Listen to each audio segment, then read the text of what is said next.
Chapter 3. The Soul of the Schoolboy. A large map of London would be needed to display the wild and zigzag course of one day's journey undertaken by an uncle and his nephew. Or, to speak more truly, of a nephew and his uncle. For the nephew, a schoolboy on a holiday, was in theory the god in the car or in the cab, tram, tube, and so on, while his uncle was at most a priest dancing before him and offering sacrifices. To put it more soberly, the schoolboy had something of the stolid air of a young duke doing the grand tour, while his elderly relative was reduced to the position of a courier, who nevertheless had to pay for everything like a patron. The schoolboy was officially known as Summers Minor, and in a more social manner as Stinks, the only public tribute to his career as an amateur photographer and electrician. The uncle was the Reverend Thomas Twyford, a lean and lively old gentleman with a red, eager face and white hair. He was, in the ordinary way, a country clergyman, but he was one of those who achieve the paradox of being famous in an obscure way, because they are famous in an obscure world. In a small circle of ecclesiastical archaeologists, who were the only people who could even understand one another's discoveries, he occupies a recognized and respectable place. And a critic might have found even in that day's journey at least as much of the uncle's hobby as of the nephew's holiday.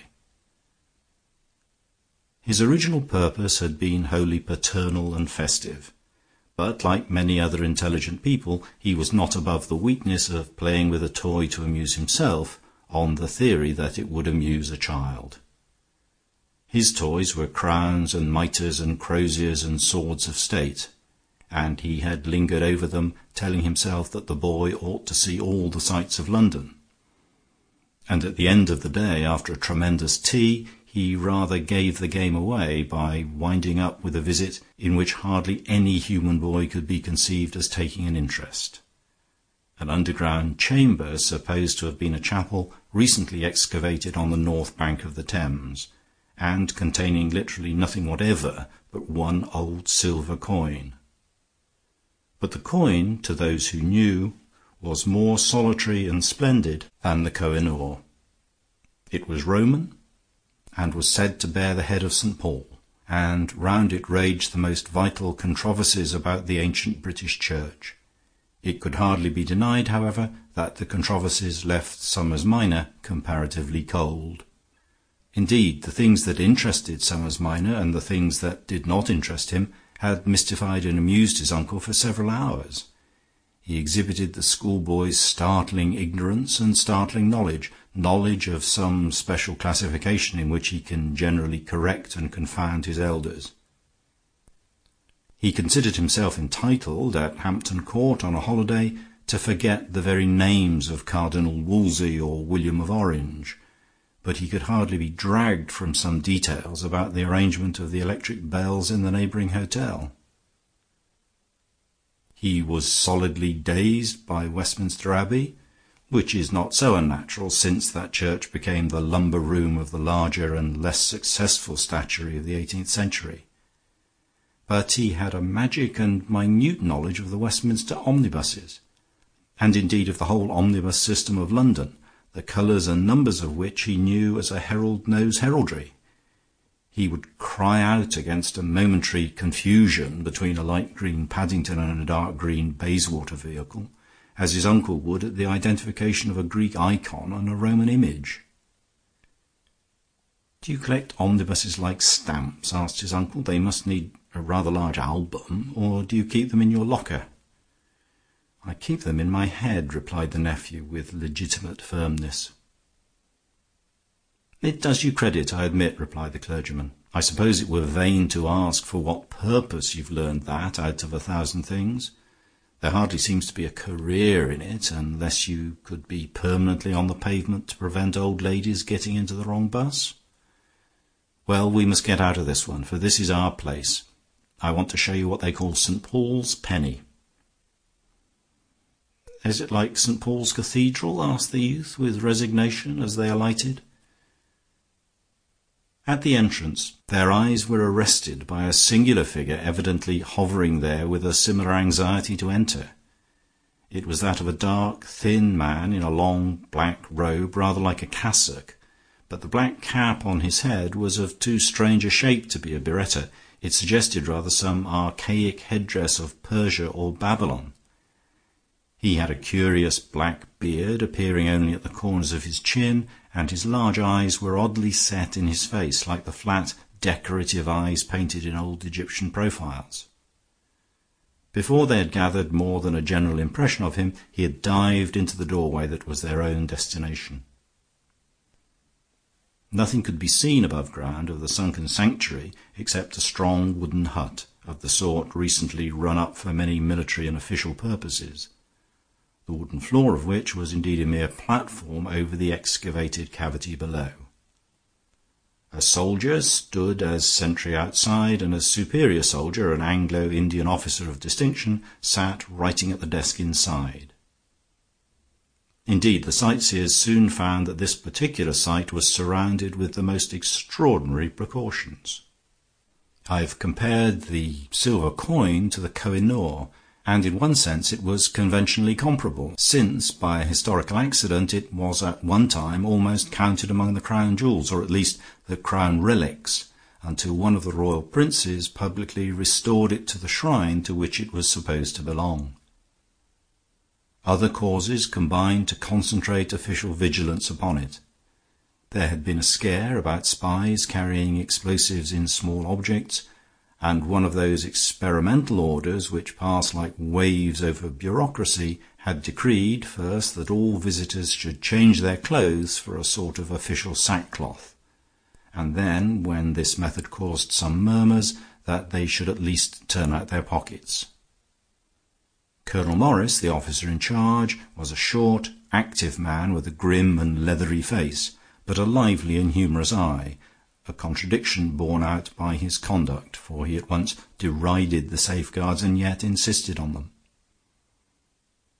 "I don't care a button myself for Paul's penny or such things," he admitted, in answer to some antiquarian openings from the clergyman, who was slightly acquainted with him. "But I wear the King's coat, you know, and it's a serious thing when the King's uncle leaves a thing here with his own hands under my charge. But as for saints and relics and things, I fear I'm a bit of a Voltairean, what you'd call a sceptic." "I'm not sure it's even sceptical to believe in the royal family and not in the Holy Family," replied Mr. Twyford. "But of course I can easily empty my pockets to show I don't carry a bomb." The little heap of the parson's possessions which he left on the table consisted chiefly of papers, over and above a pipe and a tobacco pouch and some Roman and Saxon coins. The rest were catalogues of old books and pamphlets, like one entitled The Use of Serum, one glance at which was sufficient both for the colonel and the schoolboy. They could not see the use of serum at all. The contents of the boys' pockets naturally made a larger heap, and included marbles, a ball of string, an electric torch, a magnet, a small catapult, and, of course, a large pocket-knife, almost to be described as a small toolbox, a complex apparatus on which he seemed disposed to linger, pointing out that it included a pair of nippers, a tool for punching holes in wood, and, above all, an instrument for taking stones out of a horse's hoof. The comparative absence of any horse he appeared to regard as irrelevant, as if it were a mere appendage easily supplied. But when the turn came of the gentleman in the black gown, he did not turn out his pockets, but merely spread out his hands. "I have no possessions," he said. "I'm afraid I must ask you to empty your pockets and make sure," observed the colonel gruffly. "I have no pockets," said the stranger. Mr. Twyford was looking at the long black gown with a learned eye. "Are you a monk?" he asked, in a puzzled fashion. "I am a magus," replied the stranger. "You have heard of the Magi, perhaps? I am a magician." "Oh, I say!" exclaimed Summers Minor, with prominent eyes. "But I was once a monk," went on the other. "I'm what you would call an escaped monk. Yes, I have escaped into eternity. But the monks held one truth at least, that the highest life should be without possessions. I have no pocket money and no pockets, and all the stars are my trinkets." "They are out of reach anyhow," observed Colonel Morris, in a tone which suggested that it was well for them. "I've known a good many magicians myself in India, mango plant and all, but the Indian ones are all frauds, I'll swear. In fact, I had a good deal of fun showing them up. More fun than I have over this dreary job, anyhow. But here comes Mr. Simon, who will show you over the old cellar downstairs." Mr. Simon, the official guardian and guide, was a young man, prematurely grey, with a grave mouth which contrasted curiously with a very small, dark moustache with waxed points that seemed somehow separate from it, as if a black fly had settled on his face. He spoke with the accent of Oxford and the permanent official, but in as dead a fashion as the most indifferent hired guide. They descended a dark stone staircase, at the floor of which Simon pressed a button and a door opened on a dark room, or rather a room which had an instant before been dark, for almost as the heavy iron door swung open, an almost blinding glaze of electric lights filled the whole interior. The fitful enthusiasm of Stinks at once caught fire, and he eagerly asked if the lights and the door worked together. "Yes, it's all one system," replied Simon. "It was all fitted up for the day His Royal Highness deposited the thing here. You see, it's locked up behind a glass case, exactly as he left it." A glance showed that the arrangements for guarding the treasure were indeed as strong as they were simple. A single pane of glass cut off one corner of the room, in an iron framework let into the rock walls and the wooden roof above. There was now no possibility of reopening the case without elaborate labor, except by breaking the glass, which would probably arouse the night watchman, who was always within a few feet of it, even if he had fallen asleep. A close examination would have shown many more ingenious safeguards, but the eye of the Reverend Thomas Twyford, at least, was already riveted on what interested him much more, the dull silver disc which shone in the white light against a plain background of black velvet. St. Paul's penny, said to commemorate the visit of St. Paul to Britain, was probably preserved in this chapel until the 8th century, Simon was saying in his clear but colourless voice. In the 9th century it was supposed to have been carried away by the barbarians, and it reappears after the conversion of the northern Goths in the possession of the royal family of Gothland. His Royal Highness, the Duke of Gothland, retained it always in his own private custody, and when he decided to exhibit it to the public, placed it here with his own hand. It was immediately sealed up in such a manner. Unluckily, at this point, Somers Minor, whose attention had somewhat strayed from the religious wars of the 9th century, caught sight of a short length of wire appearing in a broken patch in the wall. He precipitated himself at it, calling out, "I say, does that connect?" It was evident that it did connect, for no sooner had the boy given it a twitch than the whole room went black, as if they had all been struck blind, and an instant afterward they heard the dull crash of the closing door. "Well, you've done it now," said Simon in his tranquil fashion. Then, after a pause, he added, "I suppose they'll miss us sooner or later, and no doubt they can get it open, but it may take some little time." There was a silence, and then the unconquerable Stinks observed, "Rotten that I had to leave my electric torch." "I think," said his uncle, with restraint, "that we're sufficiently convinced of your interest in electricity." Then, after a pause, he remarked more amiably, "I suppose if I regretted any of my own impedimenta, it would be the pipe, though, as a matter of fact, it's not much fun smoking in the dark. Everything seems different in the dark." "Everything is different in the dark," said a third voice, that of the man who called himself a magician. It was a very musical voice, and rather in contrast with his sinister and swarthy visage, which was now invisible. "Perhaps you don't know how terrible a truth that is. All you see are pictures made by the sun, faces and furniture and flowers and trees. The things themselves may be quite strange to you. Something else may be standing now where you saw a table or a chair. The face of your friend may be quite different in the dark." A short, indescribable noise broke the stillness. Twyford started for a second, and then said sharply, "Really, I don't think it's a suitable occasion for trying to frighten a child." "Who's a child?" cried the indignant Summers, with a voice that had a crow but also something of a crack in it. "And who's a funk either? Not me."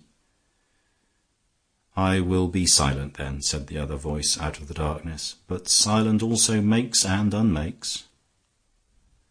The required silence remained unbroken for a long time, until at last the clergyman said to Simon in a low voice, "I suppose it's all right about air?" "Oh, yes," replied the other aloud. "There's a fireplace and a chimney in the office just by the door." A bound and the noise of a falling chair told them that the irrepressible rising generation had once more thrown itself across the room. They heard the ejaculation, "A chimney! Why, I'll be—" and the rest was lost in muffled but exultant cries. The uncle called repeatedly and vainly, groped his way at last to the opening, and, peering up it, caught a glimpse of a disk of daylight, which seemed to suggest that the fugitive had vanished in safety. Making his way back to the group by the glass case, he fell over the fallen chair and took a moment to collect himself again. He had opened his mouth to speak to Simon when he stopped, and suddenly found himself blinking in the full shock of the white light, and looking over the other man's shoulder. He saw that the door was standing open. "So they've got us out at last," he observed to Simon. The man in the black robe was leaning against the wall some yards away with a smile carved on his face. "Here comes Colonel Morris," went on Twyford, still speaking to Simon. "One of us will have to tell him how the light went out. Will you?" But Simon still said nothing. He was standing as still as a statue and looking steadily at the black velvet behind a glass screen. He was looking at the black velvet because there was nothing else to look at. St. Paul's penny was gone. Colonel Morris entered the room with two new visitors. Presumably two new sightseers delayed by the accident. The foremost was a tall, fair, rather languid-looking man with a bald brow and a high-bridged nose. His companion was a younger man with light, curly hair and frank and even innocent eyes. Simon scarcely seemed to hear the newcomers. It seemed almost as if he had not realized that the return of the light revealed his brooding attitude. Then he started in a guilty fashion, and when he saw the elder of the two strangers, his pale face seemed to turn a shade paler. "Why, it's Horne Fisher." And then, after a pause, he said in a low voice, "I'm in the devil of a hole, Fisher." "There does seem a bit of a mystery to be cleared up," observed the gentleman so addressed. "It will never be cleared up," said the pale Simon. "If anybody could clear it up, you could, but nobody could." "I rather think I could," said another voice from outside the group, and they turned in surprise to realize that the man in the black robe had spoken again. "You?" said the colonel sharply. "And how do you propose to play the detective?" "I do not propose to play the detective," answered the other, in a clear voice like a bell. "I propose to play the magician. One of the magicians you show up in India, Colonel." No one spoke for a moment, and then Horne Fisher surprised everybody by saying, "Well, let's go upstairs, and this gentleman can have a try." He stopped Simon, who had an automatic finger on the button, saying, "No, leave all the lights on. It's a sort of safeguard." "The thing can't be taken away now," said Simon bitterly. "It can be put back," replied Fisher. Twyford had already run upstairs for news of his vanishing nephew, and he received news from him in a way that at once puzzled and reassured him. On the floor above lay one of those large paper darts which boys throw at each other when the schoolmaster is out of the room. It had evidently been thrown in at the window, and on being unfolded displayed a scrawl of bad handwriting which ran, "Dear Uncle, I'm all right. Meet you at the hotel later on," and then the signature. Insensibly comforted by this, the clergyman found his thoughts reverting voluntarily to his favourite relic, which came a good second in his sympathies to his favourite nephew, and before he knew where he was, he found himself encircled by the group discussing its loss, and more or less carried away on the current of their excitement. But an undercurrent of query continued to run in his mind as to what had really happened to the boy, and what was the boy's exact definition of being all right. Meanwhile, Horne Fisher had considerably puzzled everybody with his new tone and attitude. He had talked to the colonel about the military and mechanical arrangements, and displayed a remarkable knowledge both of the details of the discipline and the technicalities of electricity. He had talked to the clergyman and shown an equally surprising knowledge of the religious and historical interests involved in the relic. He had talked to the man who called himself a magician, and not only surprised but scandalized the company by an equally sympathetic familiarity with the most fantastic forms of Oriental occultism and psychic experiment. And in this last and least respectable line of inquiry he was evidently prepared to go farthest. He openly encouraged the magician, and was plainly prepared to follow the wildest ways of investigation in which that magus might lead him. "How would you begin now?" he inquired, with an anxious politeness that reduced the colonel to a congestion of rage. "It is all a question of a force, of establishing communications for a force," replied that adept affably, ignoring some military mutterings about the police force. "It is what you in the West used to call animal magnetism, but it is much more than that. I better not say how much more.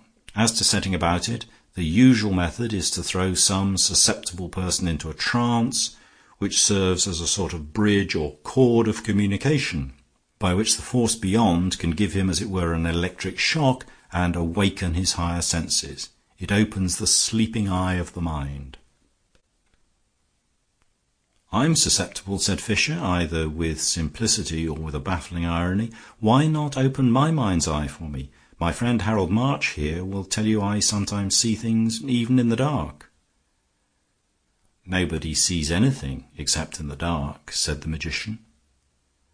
Heavy clouds of sunset were closing round the wooden hut, enormous clouds of which only the corners could be seen in the little window, like purple horns and tails, almost as if some huge monsters were prowling round the place. But the purple was already deepening to dark grey. It would soon be night. "Do not light the lamp," said the magus with quiet authority, arresting a movement in that direction. "I told you before that things happen only in the dark." How such a topsy-turvy scene ever came to be tolerated in the colonel's office, of all places, was afterward a puzzle in the memory of many, including the colonel. They recalled it like a sort of nightmare, like something they could not control. Perhaps there was really a magnetism about the mesmerist. Perhaps there was even more magnetism about the man mesmerized. Anyhow, the man was being mesmerized, for Horne Fisher had collapsed into a chair with his long limbs loose and sprawling and his eyes staring at vacancy. And the other man was mesmerizing him, making sweeping movements with his darkly draped arms as if with black wings. The colonel had passed the point of explosion, and he dimly realized that eccentric aristocrats are allowed their fling. He comforted himself with the knowledge that he had already sent for the police, who would break up any such masquerade, and with lighting a cigar, the red end of which, in the gathering darkness, glowed with protest. "Yes, I see pockets," the man in the trance was saying. "I see many pockets, but they're all empty. No, I see one pocket that is not empty." There was a faint stir in the stillness, and the magician said, "Can you see what is in the pocket?" "Yes," answered the other. "There are two bright things. I think they are two bits of steel. One of the pieces of steel is bent or crooked." "Have they been used in the removal of the relic from downstairs?" "Yes." There was another pause, and the inquirer added, "Do you see anything of the relic itself?" "I see something shining on the floor, like the shadow or the ghost of it. It is over there in the corner beyond the desk." There was a movement of men turning, and then a sudden stillness, as of their stiffening, for over in the corner on the wooden floor there was really a round spot of pale light. It was the only spot of light in the room. The cigar had gone out. "It points the way," came from the voice of the oracle. "The spirits are pointing the way to penitence and urging the thief to restitution. I can see nothing more." His voice trailed off into a silence that lasted solidly for many minutes, like the long silence below when the theft had been committed. Then it was broken by the ring of metal on the floor and the sound of something spinning and falling like a tossed halfpenny. "Light the lamp," cried Fisher in a loud and even jovial voice, leaping to his feet with far less languor than usual. "I must be going now, but I should like to see it before I go. Why, I came on purpose to see it." The lamp was lit, and he did see it, for St. Paul's penny was lying on the floor at his feet. "Oh, as for that," explained Fisher, when he was entertaining March and Twyford at lunch about a month later, "I merely wanted to play with the magician at his own game." "I thought you meant to catch him in his own trap," said Twyford. "I can't make head or tail of anything yet, but to my mind he was always the suspect. I don't think he was necessarily a thief in the vulgar sense. The police always seem to think that silver is stolen for the sake of silver, but a thing like that might well be stolen out of some religious mania. A runaway monk turned mystic might well want it for some mystical purpose." "No," replied Fisher, "the runaway monk is not a thief. At any rate, he is not the thief. And he's not altogether a liar either. He said one true thing at least that night." "And what was that?" inquired March. "He said it was all magnetism. As a matter of fact, it was done by means of a magnet." Then, seeing they still looked puzzled, he added, "It was that toy magnet belonging to your nephew, Mr. Twyford." "But I don't understand," objected March. "If it was done with the schoolboy's magnet, I suppose it was done by the schoolboy." "Well," replied Fisher reflectively, "it rather depends which schoolboy." "What on earth do you mean?" "The soul of the schoolboy is a curious thing," Fisher continued in a meditative manner. "It can survive a great many things besides climbing out of a chimney. A man can grow grey in great campaigns and still have the soul of a schoolboy. A man can return with a great reputation from India and be put in charge of a great public treasure and still have the soul of a schoolboy, waiting to be awakened by an accident. And it is 10 times more so when to the schoolboy you add the skeptic, who is generally a sort of stunted schoolboy. You said just now that things might be done by religious mania. Have you ever heard of irreligious mania? I assure you it exists very violently, especially in men who like showing up magicians in India. But here the skeptic had the temptation of showing up a much more tremendous sham nearer home." A light came into Harold March's eyes as he suddenly saw, as if afar off, the wider implication of the suggestion. But Twyford was still wrestling with one problem at a time. "Do you really mean," he said, "that Colonel Morris took the relic?" "He was the only person who could use the magnet," replied Fisher. "In fact, your obliging nephew left him a number of things he could use. He had a ball of string, an instrument for making a hole in the wooden floor. I made a little play with that hole in the floor in my trance, by the way. With the lights left on below, it shone like a new shilling." Twyford suddenly bounded on his chair. "But in that case," he cried in a new and altered voice, "why then, of course, you said a piece of steel." "I said there were 2 pieces of steel," said Fisher. "The bent piece of steel was the boy's magnet. The other was the relic in the glass case." "But that is silver," answered the archaeologist in a voice now almost unrecognizable. "Oh," replied Fisher soothingly, "I dare say it was painted with silver a little." There was a heavy silence, and at last Harold March said, "But where is the real relic?" "Where it has been for 5 years," replied Horne Fisher, "in the possession of a mad millionaire named Van Dam in Nebraska. There was a playful little photograph about him in a society paper the other day, mentioning his delusion and saying he was always being taken in about relics. Harold March frowned at the tablecloth. Then, after an interval, he said, "I think I understand your notion of how the thing was actually done. According to that, Morris just made a hole and fished it up with a magnet at the end of a string. Such a monkey trick looks like mere madness, but I suppose he was mad, partly with the boredom of watching over what he felt was a fraud, though he couldn't prove it. Then came a chance to prove it, to himself at least, and he had what he called fun with it. Yes, I think I see a lot of details now, but it's just the whole thing that knocks me. How did it all come to be like that?" Fisher was looking at him with level lids and an immovable manner. Every precaution was taken, he said. The Duke carried the relic on his own person and locked it up in the case with his own hands. March was silent, but Twyford stammered, "I don't understand you. You give me the creeps. Why don't you speak plainer?" "If I spoke plainer, you would understand me less," said Horne Fisher. "All the same, I should try," said March, still without lifting his head. "Oh, very well," replied Fisher with a sigh. "The plain truth is, of course, that it's a bad business.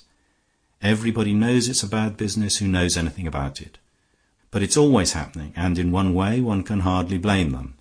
They get stuck onto a foreign princess that's as stiff as a Dutch doll, and they have their fling. In this case it was a pretty big fling." The face of the Reverend Thomas Twyford certainly suggested that he was a little out of his depth in the seas of truth.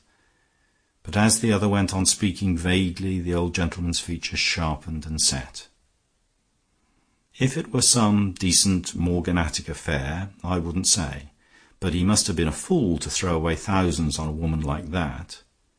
At the end it was sheer blackmail, but it's something that the old ass didn't get it out of the taxpayers. He could only get it out of the Yank, and there you are." The Reverend Thomas Twyford had risen to his feet. "Well, I'm glad my nephew had nothing to do with it," he said, "and if that's what the world is like, I hope he will never have anything to do with it." "I hope not," answered Horne Fisher. "No one knows so well as I do that one can have far too much to do with it."